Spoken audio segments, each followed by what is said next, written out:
the face of the sign. You can always look at the back side, front side, just kind of look at what you like in the characteristics of the grain. Sometimes I like the nut to show, gives it more of a rustic look. Sometimes you may like any imperfections that may be in it, but for me, I decided I'm going to use this side here. Next in your kit, you do have the stencil. So with that, you will see that it will fit perfectly on your sign. Now this is just one of our small sign options. So you'll kind of just want to look at that, see how you're going to want to eventually place it on there. It's just good to know where you're going to be going with this. But with the stencil, the yellow itself is the actual stencil. There is a clear transfer over the top, and that is to be for pre-spacing the whole stencil so we don't have to go back and individually place like the middles of the letters and all that good stuff. If I flip it over, you will see it's solid white. This is the backing. This is the only thing we want to remove before we place it onto the board. So it's very important when doing this step that you have this face down. I think it makes it a lot easier, and it might be a little bit of patience for this step, but if you just take your time, it goes pretty nicely. If I peel back this corner here, I want to separate that white from that clear and the yellow. So look closely, you'll see I have the clear and the yellow, and I want to keep those attached. And I just want to pull this white. When you're pulling this back, you want to make sure you're pulling back at 180 degrees. And we're just going to go ahead and remove the whole thing. If you have a big sign, might be nice to have somebody there to help you place it. Or you can always pull it halfway, then place it, and you can kind of place it that way as well. And I'll kind of re-explain that as we get through our steps here. But you'll notice that these little pieces always want to come up. So notice this. This is really what you want to keep a close eye on for. Now, if this happens, still keep this at 180. If you pull straight up, it's going to make these worse. So what I'm going to do is I'm going to go back a little bit. I'm going to push down right on the white and pull back. Notice how it's stuck down nicely. That is what we're going to do for all those little steps. So once again, over here, push and pull. So you want to be pressing down on the board as you pull back. And we're going to go ahead and do that continuously throughout the rest of our stencil here. Push, push, and pull.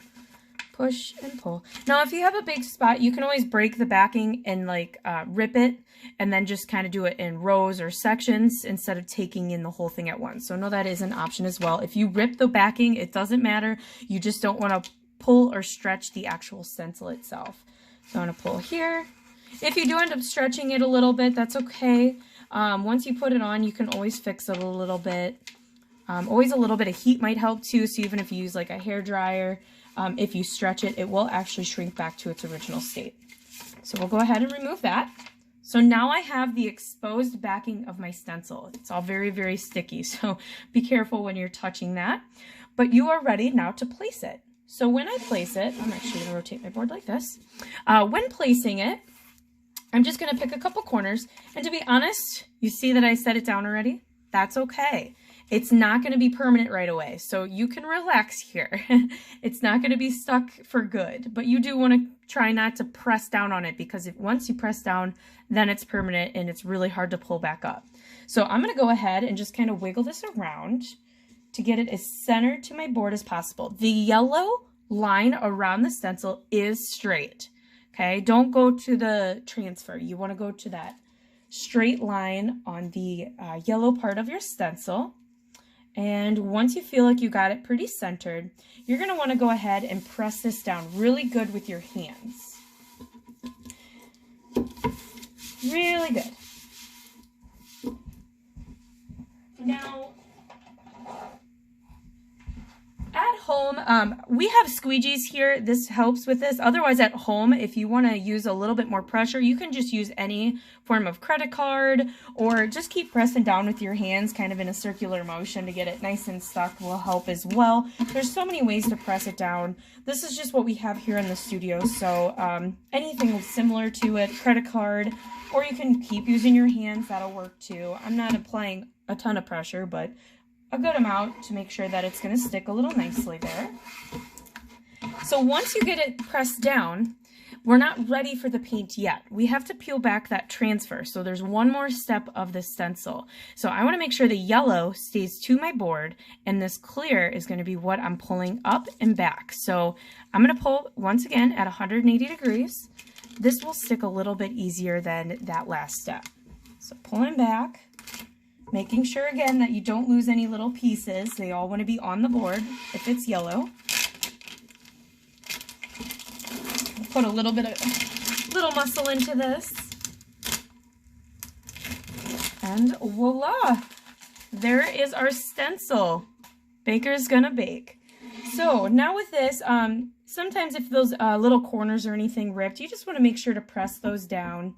Make sure everything's in nice contact, because if it's not, that is when you get the bleeding, where the paint will leak through underneath the stencil, and when you pull it back, you'll have all these like little bumps. So we don't want any bleeding. We want to just make sure it's all nice and patted down. If there's any knots or anything, just kind of do your best to press that in. So there is the stenciling process.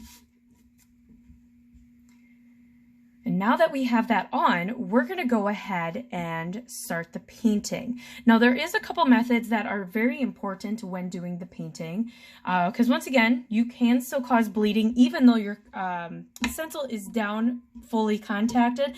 It is very important we don't go too crazy with a ton of paint on our first coat. So this is our stenciling brush, a foam brush here. And with this, I'm going to dip into my white. That is way too much paint. Anytime you're ready to dip into your paint, you want to dabble it somewhere on your palette off to this side to make sure you don't have too much on there to get started.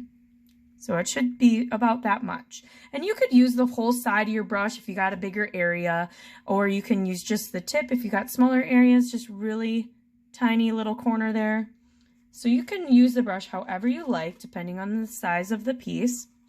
And with our first coat, we want to make sure we're dabbling.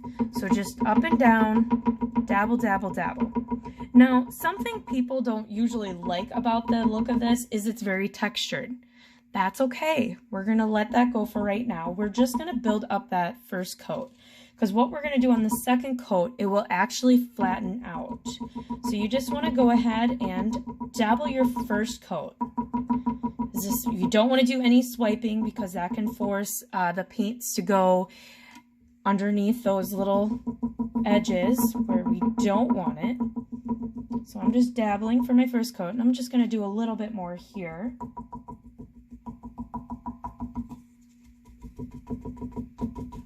And sometimes you can see that I'm using more of the side of my foam brush. This will take a little less time. Now, there's a couple other things to know here. This stencil is solid yellow, so it's going to make the colors appear not as solid as they actually are. That is fine. I just want you to know that. So if you're not sure how many coats you need to do, I wouldn't do more than 2, to be quite honest with you. If you put it on too thick, it's actually going to do your sign some damage, and I'll explain that here in a moment. So we just want to put a nice even coat for our first coat. Just dabbling across. And then you'll want to paint everything that color or go on to your next color. So if this is the only thing you're going to have, like one color, you want to go ahead and do your next color. And then after you get everything painted, then you can go to doing a second coat all in the next run. Because if you put it on too thick and then let that paint dry, when you're peeling up the stencil, those edges will actually crack and start coming up with your stencil. The paint will actually come up where you wanted that paint. So do know, put a nice even coat. Even though you think it's a little see-through, it'll be just fine. And once you get that second coat, you do want to peel that stencil up right away. We don't want to have any of that cracking, especially if we take all this time to do all this.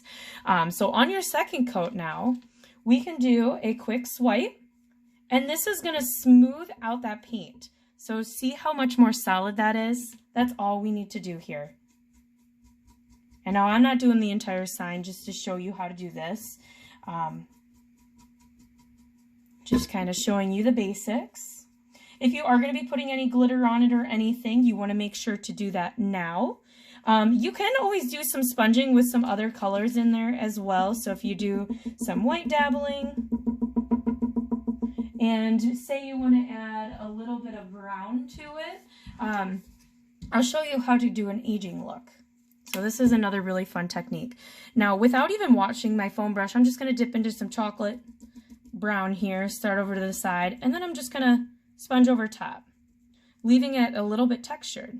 So if you want more of that aging color, or maybe you like a lot of colors just all kind of blended like a tie-dye, this is a fun way to do it. I'm going to go ahead and do this whole thing so you can kind of see. So I might take some white, dabble a lot. Now this, you probably wouldn't want to do a swipe on the second coat, just because you want it to be more textured.